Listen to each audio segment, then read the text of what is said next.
우리 앞뒤 좌우에 계신 분들 인사 나눌까요? 예배 드려지는 것이 은혜입니다. 이렇게 인사 나눌까요? 예배 드려지는 것이 은혜입니다. 그리고 또 하나 나누겠습니다. 말씀이 들려지는 게 은혜입니다. 이렇게 나눌까요? 여러분들 이렇게 얘기하면 또 설교 시간에 졸지 말라는 모양이다. 이런 식으로 듣지 마셔요. 예전에 제가 그렇게 들었기 때문에 그래요. 그러니까 제가 그거 설교 시간에 눈 뜨고 계십시오, 졸지 마십시오 이 얘기하려는 게 아니라 본질을 얘기하는 거예요. 여러분들 예배 지금 한 얼마 드렸죠? 15분 찬양했죠? 찬양하는 동안 찬양이 정말로 드려졌으면 그게 은혜예요. 근데 찬양했는데 자꾸 딴 생각이 나고, 그러니까 예배 전과 후가 동일하다면 이거는 정말 심각한 거예요. 그러니까 좋은 의미에서 말씀드리는 거예요.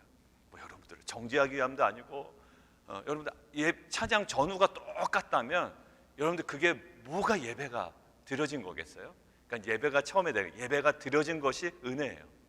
어느덧 근심과 걱정이 있었던 내 심령이 찬양이 드려짐으로 말미암아 이곳에 오셔서 이곳에 앉으셔서 정말 주님의 임재로만 내가 충분히 변화될 수 있으면 예배가 드려진 것이고, 그것이 우리가 정말로 경험한 최고고 전부일 수가 있다고요.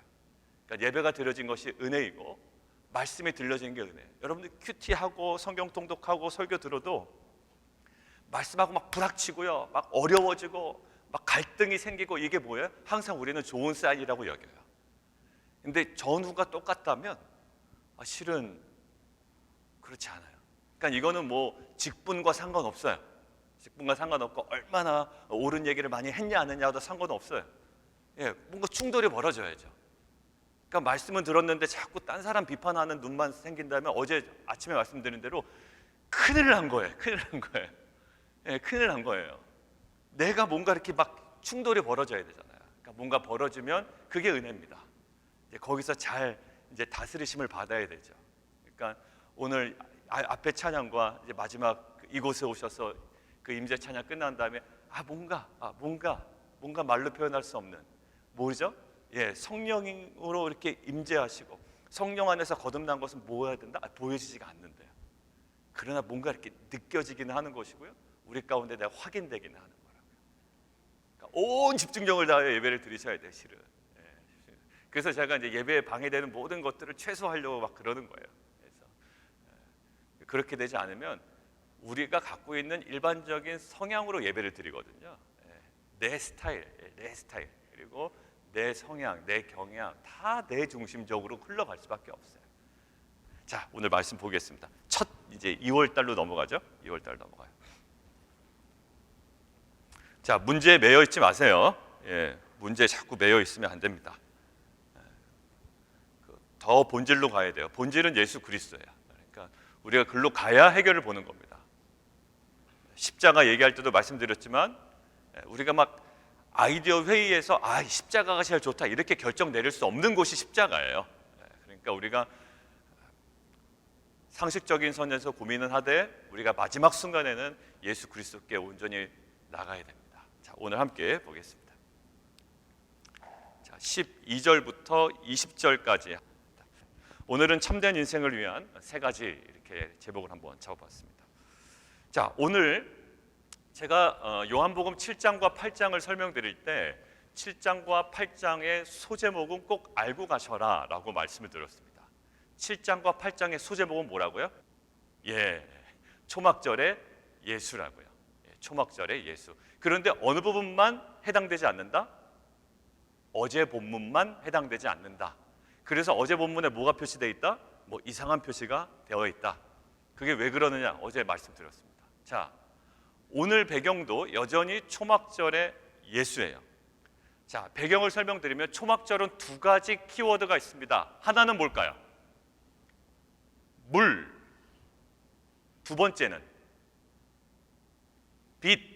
이렇게 되어 있습니다. 첫 번째 물, 이것은 무엇과 연관이 되어 있을까요?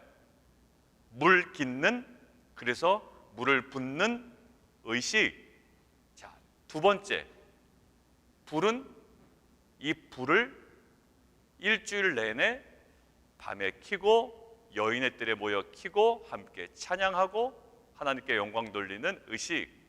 자, 초막절의 키워드 두 개라고 했습니다. 하나는 뭐라고요? 물. 그다음에 두 번째는요? 빛. 자, 그래서 요한복음 6장에서는 어떤 사건을 계기로 에고 에이미를 선포하셨나요? 6장에서는 오병이어 사건을 가지고 단순히 내가 광야에서 떡을 먹였던 모세와는 달라, 그리고 메시아로서 내가 떡을 주러 온 것이 뭐 긴 시간, 실제적으로 보이는 시간에 떡을 주러 온 게 아니야. 나는 뭐라고요? 생명의 떡이다. 에고 에이미 첫 번째 선언이 있었죠. 그리고 7장에 뭐가 있었나요? 7장에 초막절 예수로 들어오면서 키워드 하나, 첫 번째 물 깃는 의식 막 하고 있단 말이에요.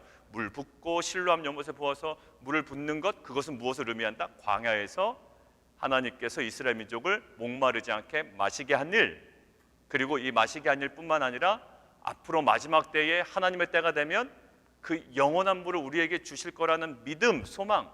그런데 예수님이 선언하셨어요. 뭐라고요? 목마른 자는 내게 와서 마시라라는 것을 그때 얘기하시다. 그때. 그러니까 이 과거의 너의 경험과 앞으로 이루어질 소망을 성취하시는 분은 누구다? 바로 나다라는 거야. 나다. 과거의 경험 있잖아. 너희들 광야에서 목마를 때 물 먹었잖아. 과거의 경험 있지? 그런데 너희 또 경험뿐만 아니라 이 경험을 근거로, 또 말씀을 근거로 소망 가운데 살아가잖아. 왜? 마지막 때는 그 메시아가 물을 주실 거라는 소망 가운데 살아가잖아. 그런데 그 소망을 성취하실 분이 있는데 그게 누구다? 나다. 나다. 자, 그리고 초막절 아직 끝나지 않았습니다. 초막절의 두 번째 키워드 뭐라고요? 빛. 이러한 의식이에요. 그 여인의 뜰에 모입니다. 오늘 마지막 절 보실래요? 20절. 헝금함 동그라미 한번 치시고, 헝금함. 헝금함이 총 몇 개가 있었을까요? 13개였어요. 7개는 뭐예요? 성전세를 걷어요. 7개는 성전세를 걷고요. 나머지 6개는 일반 헌금들을 거기다 낸다고요. 근데 중요한 건 그 연보개가 어디에 있느냐면 여인의 뜰, 뭐 그 근처에 이렇게 있다. 자, 뭐냐면 결국 그 옆에 여인의 뜰은 아니지만 그 옆에 뭐가 타고 있냐면 횃불이 막 타고 있다고요. 횃불이 타고 있고 등불이 타고 있어요. 그런데 그런 상황에서 지금 또 어떤 찬양을 하냐면 매일 밤 등불 아래서 하나님께서 행하신 그 출애굽 그 광야에서 뭘 비추셨죠? 불기둥으로 인도하셨어요. 불기둥으로 인도하고 또 어떻게 했죠? 여호와는 나의 빛이요 여호와는 나의 구원이시니, 우리 함께 찬양한 것처럼 오늘 아니지만 여호와는 나의 빛이요 여호와는 나의 구원이시니 할 때 빛과 구원을 연결시키죠. 그리고 내가 너를 이방의 뭐로 삼아? 빛으로 삼아 세상을 구원케 하리라 라는 거예요. 이 구원과 빛은 연관되어 있습니다. 그러니까 지금 막 이런 시즌이에요. 하나님께서 이스라엘 백성을 빛으로 인도하셨고 불기둥으로 인도하셨고 빛은 구원이시고 막 이런 분위기가 막 무르익을 때 갑자기 예수님 뭐라고 얘기하는 거예요? 나는 세상의 빛이다 라는 선언이에요. 자, 이런 정황에서 이야기를 한번 해보도록 하겠습니다. 첫 번째, 거꾸로 올라갑니다. 첫 번째는 참된 인생을 살아가기 위해서 첫 번째는 참된 지식입니다. 여러분들 지식이 없으면 망해요. 지혜가 없어도 망해고요. 여러분들 투자의 원칙 아시잖아요. 루머에 사고 뉴스 때 팔아라. 근데 이 지식이 없으면 어떻게 할까? 거꾸로 가요. 뉴스가 나면 막 그때 사요. 그리고 루머가 생기면 팔아요. 그러니까 이 사람은 손해를 보고 이 사람은 이득을 본다고요. 여러분, 참된 지식은 매우 중요합니다. 우리가 신앙일 때 무조건 열심히 하면 된다, 아니면 기도하면 된다라고 그랬지만 우리에게는 참된 지식이 필요해요. 오늘 한번 볼까요? 19절 한번 보시겠습니다. 19절 같이 한번 읽겠습니다. 시작. 이에 그들이 묻되 내 아버지가 어디 있느냐? 예수께서 대답하시되 너희는 나를 알지 못하고 내 아버지도 알지 못하는도다. 나를 알았더라면 내 아버지도 알았으리라. 알지도 못하고 알지 못하더라면 알았더라면 알았으리라. 이렇게 나옵니다. 어떤 질문이에요? 야, 너가 어떻게 세상에 미치다 그런 얘기를 할 수 있느냐라고 뭐 자꾸 이야기를 하잖아요. 너를 위하여 증언을 할 자가 어디 있느냐라고 이야기하는 거예요. 너를 위하여 증언을 할 자가. 근데 여러분들, 예수를 위하여 증언을 할 눈에 보이는 가시적인 어떤 유한한 인간이 있다면 예수님의 가치는 확 떨어집니다. 다시 한번 설명합니다. 예수님이 누구신지에 대해서 확실한 100% 증언을 할 수 있는 유한한 인간이 있다면 예수님의 가치는 확 떨어진다고요. 여러분들 보세요. 내일 우리가 성경 공부할 때 말씀드릴 거지만 멤버십 훈련할 때 성경의 권위는 어디서 나오는가라고 하는 거예요. 여러분들 성경의 권위가 어디서 나올까요? 교황이 이게 정말 성경입니다 라고 해야지 이게 성경일까요? 그렇다면 성경의 권위가 높습니까? 성경의 권위를 인정한 교황이 더 높습니까? 예, 교황이 더 높죠. 그렇게 되면. 그럼 성경의 권위는 바닥으로 툭 떨어진다고요. 여러분들 제가 한국의 어떤 그 성적 증명서나 졸업 증명서 이거를 띄려고 막 했더니요, 안 돼요. 왜 안 될까요? 본인 증명을 하라는 거예요. 본인 증명을.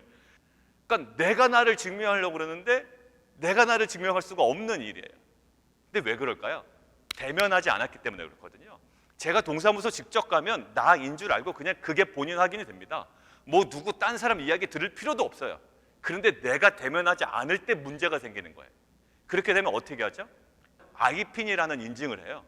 그게 나가 나임을 증명해 주는 거예요. 희한하죠?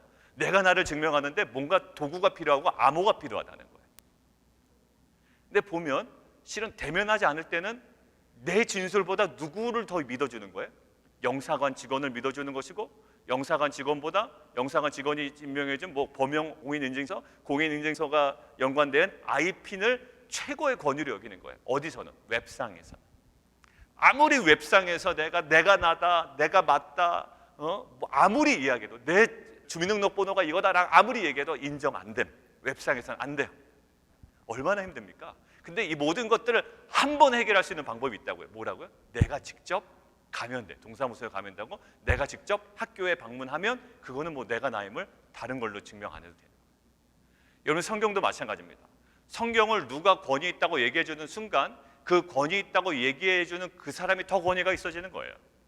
지금 예수님이 그러기 때문에 야 너의 권위가 어디 있느냐라고 할 때 누가 얘기해 주던데, 그래서 나는 누구의 증언을 받지 않는다? 사람의 증언을 받지 않는다라고 했던 거예요.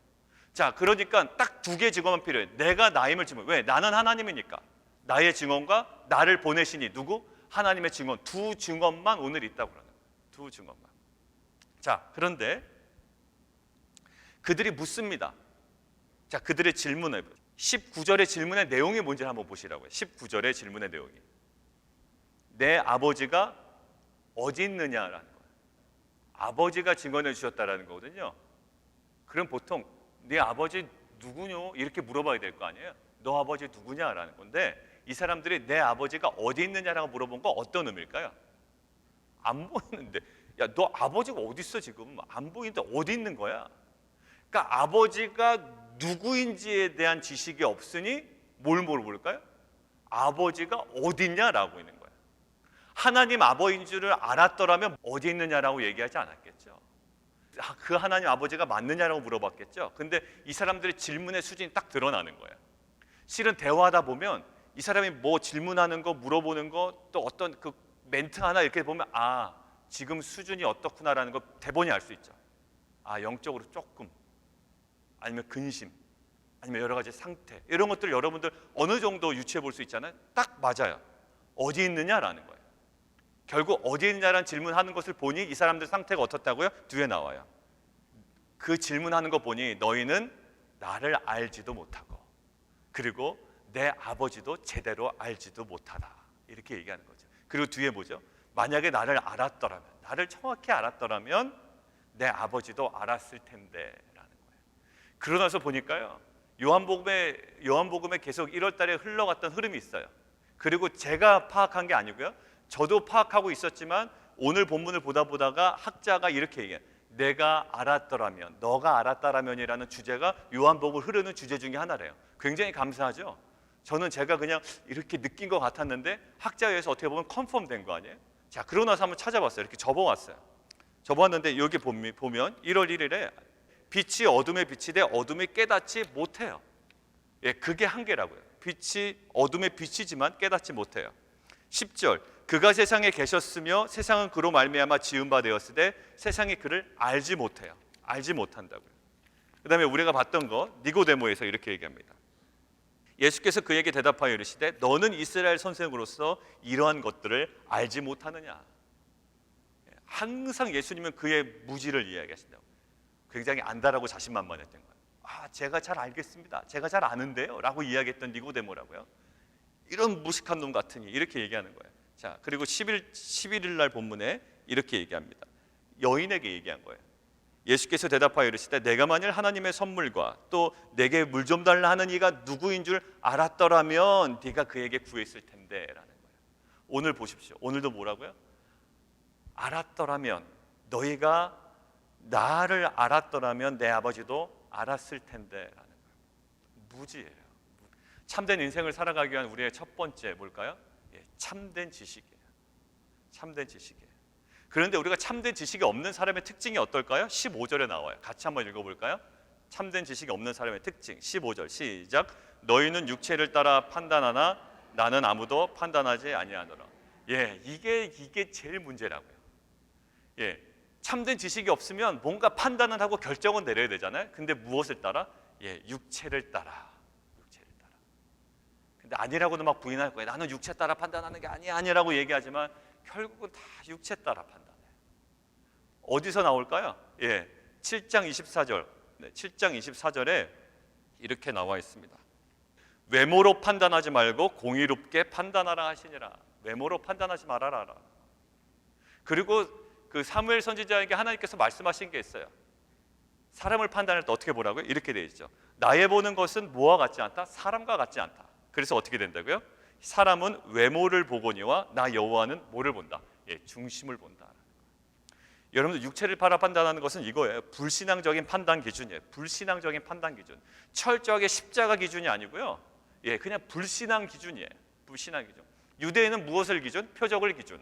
그다음에 이방인은 무엇을 기준? 목요일날 저녁에 나는 것처럼 그 지혜의 기준, 더 좋은 것 기준이에요. 근데 우리는 무엇을 기준? 십자가에 못 박힌 예수 그리스도를 기준 삼아 결정한다고요. 그게 참된 지식이라고요. 근데 왜 자꾸 그렇게 얘기하는 거예요? 그래서 어떻게? 합리적인 결정 내리죠. 참된 지식.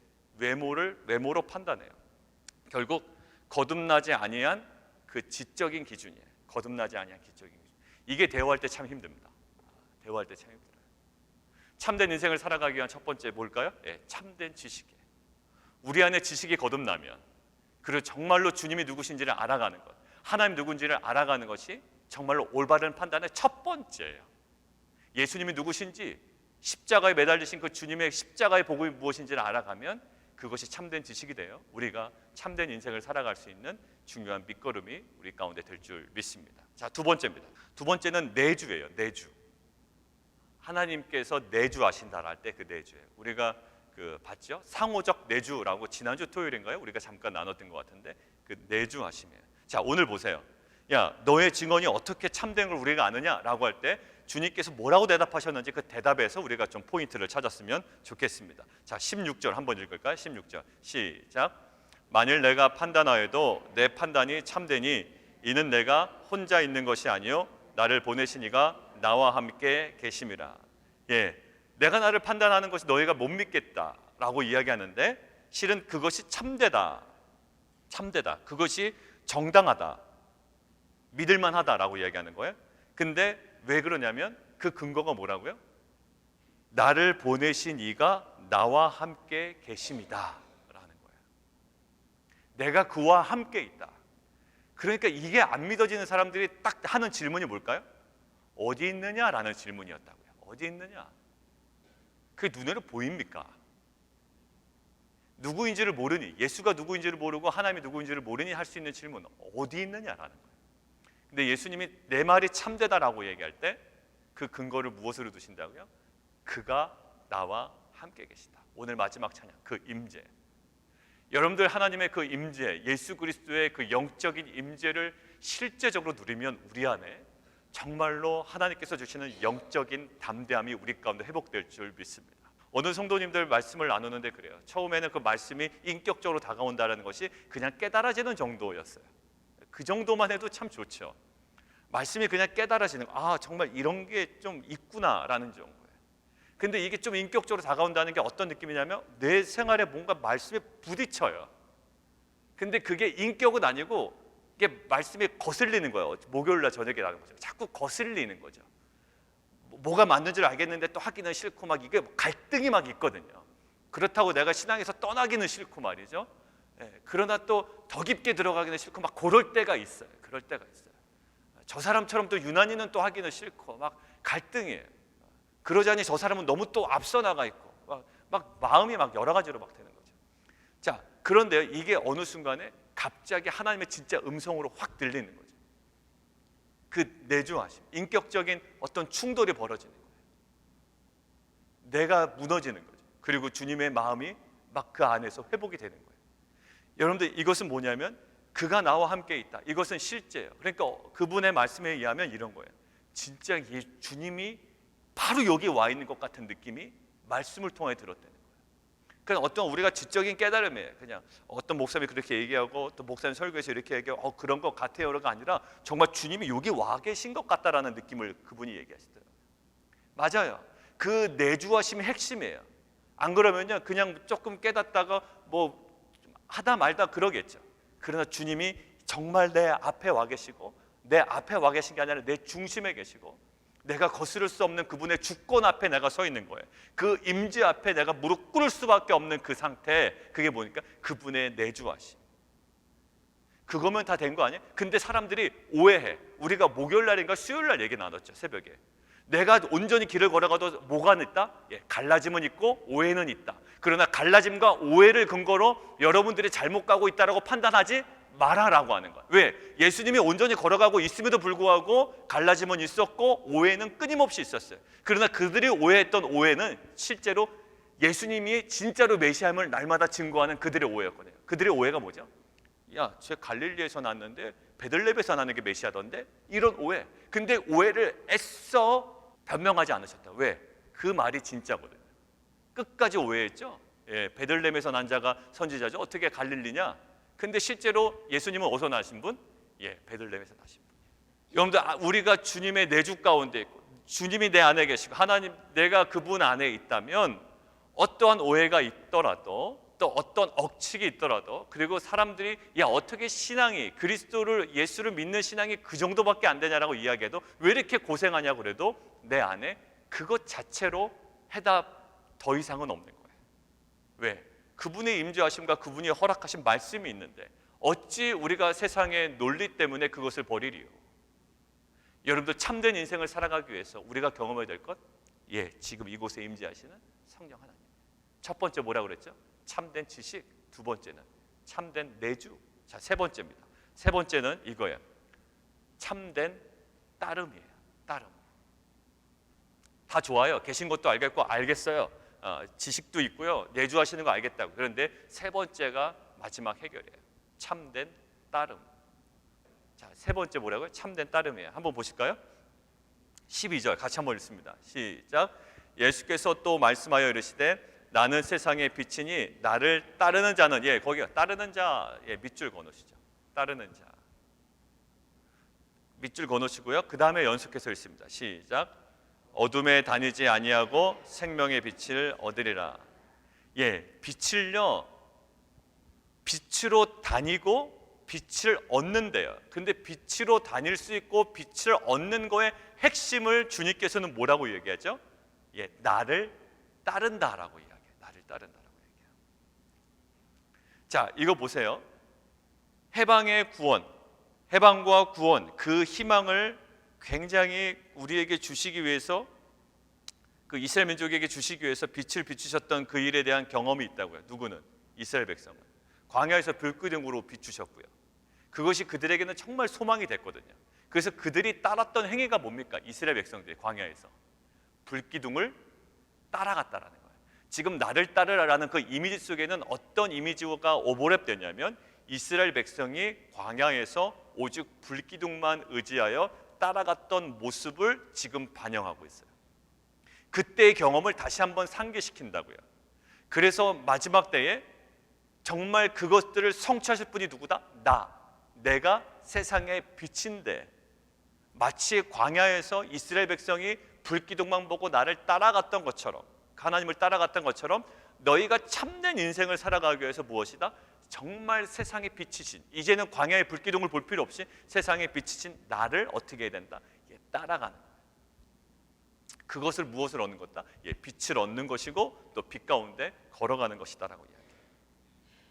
결국 출애굽에 이미 경험했던 이 이스라엘 백성들, 유대인들, 그 후손들은 이제는 제2의 출애굽을 소망하며 이것들은 누구 안에 성취된다? 예수 안에 성취된다.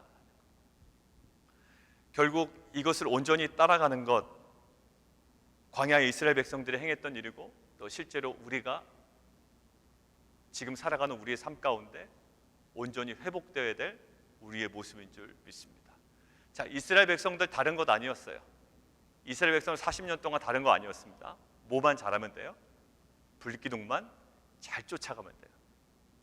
불기둥만 쫓아가야 된다. 우리가 지금 무엇을 쫓아가야 될까요? 여러분 뭐 쫓아가십니까? 돈?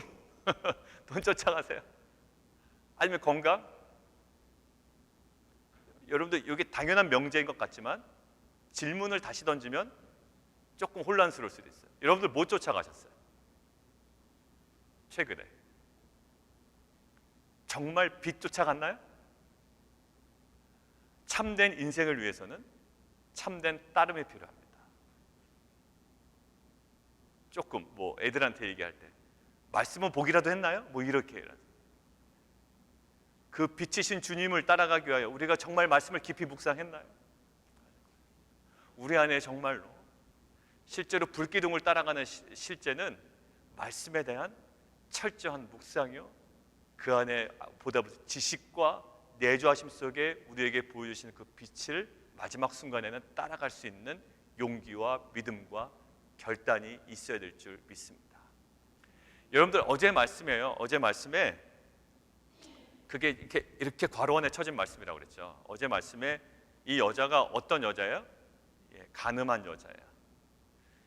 신명기에 보면 가늠한 여자와 누구까지 처벌하기로 되어 있다고요? 남자까지 처벌하게 되어 있어요. 어떻게? 정혼했지만 아직 결혼하기 직전인데 이 처녀가 다른 남자와 관계를 맺었을 경우에는 두 놈, 그 여성과 남성들을 데리고 와서 돌로 쳐 죽이라라는 거예요. 돌로 쳐 죽이라. 그런데 남성을 데리고 오지 않았어요. 도망갔는지 어떤지 모르지만 그 어제 배경에서 나오죠. 예수를 고발할 건을 찾기 위하여 예수를 시험하기 위함이었다라고 해요. 그런데 예수께서 이야기합니다. 이렇게 하든 저렇게 하든 어떻게든 걸리게 돼 있어요. 그런데 예수님은 명확하게 얘기합니다. 어떻게 해요? 돌로 쳐라. 안 걸렸어요. 일단 돌로 쳐라. 근데 앞에 조건을 딱 걸죠. 뭐라고요? 너희 중에 죄 없는 자가. 그냥 돌로 쳐라 그랬으면 아마 로마가 갖고 있는 권한을 네가 뺐냐 막 이러면서 엄청나게 얘기했을 것이고, 야 너는 평소에 가르쳤던 거 왜 상반된 어떤 명령을 내리냐라고 굉장히 뭐 추궁했을 거라고요. 돌로 쳐라. 그래서 뭔가 얘기하려고 그랬는데 앞에 뭐가 붙어요? 너희 중에 죄 없는 자가 돌로 쳐라. 실은 이 여자에 대한 죄명을 요구하고 예수를 모함에 빠뜨리려고 했던 자들의 어떻게 보면 그들에 있는 죄성도 드러나신다. 그러니까 동시에 터치하신 거죠. 이 여자의 죄성도 터치하시고 이 무리들의 바리새인들의 무리의 죄성도 터치하신 거예요. 자, 두 동시를 다 터치하셨어요. 여자 죄 없다고 얘기 안 하셨어요. 너도 죄 있다 얘기하신 거라고요. 두 사람이 터치하셨어요. 그런데 이 여자를 수단 삼아 예수를 목적 삼은 이 바리새인들이 어떻게 할까요? 자기의 어떤 가능성이 다 없어지니까 떠나갑니다. 여자를 버리고 다 떠나가요. 다 여자 곁을 떠나갑니다. 자, 그렇다면 이 여자에게 뭐가 임한 거예요? 나에게 안전이 임했으면 좋겠어. 왜? 불안하거든. 이 사람들이 나를 돌로 치려고 그러는데 돌로 치려는 위협에서 다 해방됐습니다. 자, 그러면 이 여자에게 어떻게 보면 기도응답도 되고 만족할 만한 상황이 된 거 아닙니까? 자, 그런데 예수님은 어떻게 될까요? 떠나지 아니하시더라에 집중했어요. 어제 예수님은 떠나지 않으세요. 이런 거죠. 이 사람 기도 제목이 있어요. 비즈니스 잘 되면 좋겠대. 비즈니스 잘 됐습니다. 근데 그게 끝이 아니야. 그래서 떠나지 아니하시는 거예요. 이 사람 직장 문제가 잘 됐으면 좋겠대. 잘 됐어요. 근데 그게 끝이 아니거든요. 그래서 떠나지 않는 거예요. 우리는 마음적으로 떠나면 안 돼요. 이 사람 병이 너무 아파요. 근데 병이 낫단 말이에요. 근데 그게 끝이 아니거든요. 떠나면 안 돼요. 여러분들의 자녀들이 대학 너무 가고 싶었던 대학이 있어요. 대학에 들어갔어요. 그럼 그게 하나님의 은혜라고 여러분들 그냥 자녀들 옆에 떠나면 안 돼요. 계속 옆에 머물러 있어야 돼요. 왜냐하면 그 여인에게, 어제 여인에게 정말로 필요한 게 아직 남아 있었거든요. 뭐였나요? 그 죄 있는 거예요. 죄 그냥 지워준 게 아니야. 너 죄 있어. 죄 진 거 맞아. 그런데 어떤 얘기는 꼭 하고 싶었어요? 마지막에 절대로 이제는 다시는 죄 짓지 마라. 그러니까 그녀에게 안전이 확보되고 돌치려는 사람들이 떠나가고, 이것만 해도 어떻게 보면 기도응답이고 굉장히 좋은 거 아닙니까? 근데 그게 끝이 아니에요. 사람들은 그녀에게 그 모든 것들이 해결되고 이런 것들을 다 떠나갔을 거예요. 근데 우리가 이제 영혼들을 바라볼 때 어떤 관점을 바라봐야 된다? 그가 막 간절히 원했던 거 응답됐습니다. 대학도 가고요, 또 비즈니스도 잘 되고, 직장도 잘 되고, 여러 건강도 회복되고, 모든 게 잘 됐어요. 그러나 가장 본질적인 부분이 해결이 안 됐을 경우에 우리는 떠나면 안 돼요. 그것으로 야 잘 됐다라고 박수치고 그냥 우리는 다 끝난 것처럼 있으면 안 된다고요. 우리가 항상 견지해야 되는 영적인 집중력이 살아있어야 돼요. 뭐예요? 아직 남아있다라는 거예요. 예수님은 남아있는 한마디 하기 위하여 사람들은 다 떠났지만 남아있었어요. 여러분들, 예수님을 따라가는 것은요, 그냥 따라갔습니다, 이제 다 끝났습니다라고 끝나는 게 아니에요. 어제도 그랬듯이 끝까지 예수님 곁에 남아있고요, 주님은 우리에게 기도응답 이후에 또 다른 한마디 하실 거예요. 오히려 그것은 기도응답의 기쁨을 반감시킬 만한, 어떻게 보면 우리의 인생의 핵심을 뚫는 질문일 수도 있어요. 내가 너무 좋거든요. 비즈니스도 잘 되고 아이들도 좋은 대학교 갔고 너무 좋은데, 오히려 예수님 계속 기다리고 계시다가 너 그게 다 따라온 게 아니야, 그게 다가 아니라고 마지막 한마디 하시고 아주 시크하게 확 뒤돌으실 수도 있다고요. 그게 뭘까요? 그게 우리의 인생의 본질이에요. 우리가 예수님 따라간다는 것은요, 우리가 따라가는 여러 가지 모습들을 우리가 막 이야기할 수 있지만 주님은 그것으로 우리에게 속지 아니하시는 분이라고요. 사람들은 속을지언정 속지 아니하신 분 앞에 우리가 그 마지막 음성을 듣기 위하여 떠나지 않아야 돼요. 그리고 주님의 음성을 들어야 되고요, 정말로 따라가는 삶이 어떠해야 되는지. 목요일날 말씀 나눴잖아요. 목요일날 말씀은요, 굉장히 어떻게 보면 목요일 본문처럼 듣기 싫은 본문일 수도 있어요. 십자가요. 거기서 판가름 나는 거예요. 거기서 판가름. 정말 우리의 따라감이 이제는 우리의 수준이 아니라 주님께서 우리에게 말씀하시는 그 지점까지, 끝까지 참된 지식, 참된 내주, 마지막에 참된 그 따름까지 우리의 믿음의 여정에 그치지 아니하는 귀한 공동체가 되기를 원합니다. 이 시간 함께 좀 기도하도록 하겠습니다. 우리가 참된 인생을 살아가기를 원합니다. 복된 인생을 살아가기를 원하죠. 그래서 우리는 육체를 따라 판단하는 습성이 있어요.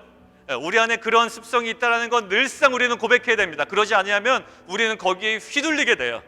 우리는 날마다 살아있어야 됩니다. 영적인 집중력이 있어야 됩니다.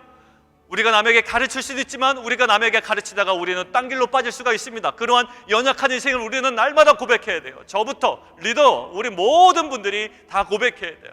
하나님, 정말로 참된 인생을 살아가게 하여 우리에게 날마다 참된 지식이 우리 가운데 부어지는 은혜가 있게 하여 주시고, 하나님 참된 내주를 소망하는 자들에게 도와주시고, 마지막 지점에 참된 따름을 향하여 끝까지 인내하며 그 길을 걸어가는 귀한 공동체와 자녀들과 가정 되게 도와주십시오. 우리 함께 기도하며 나가도록 하겠습니다. 기도하겠습니다.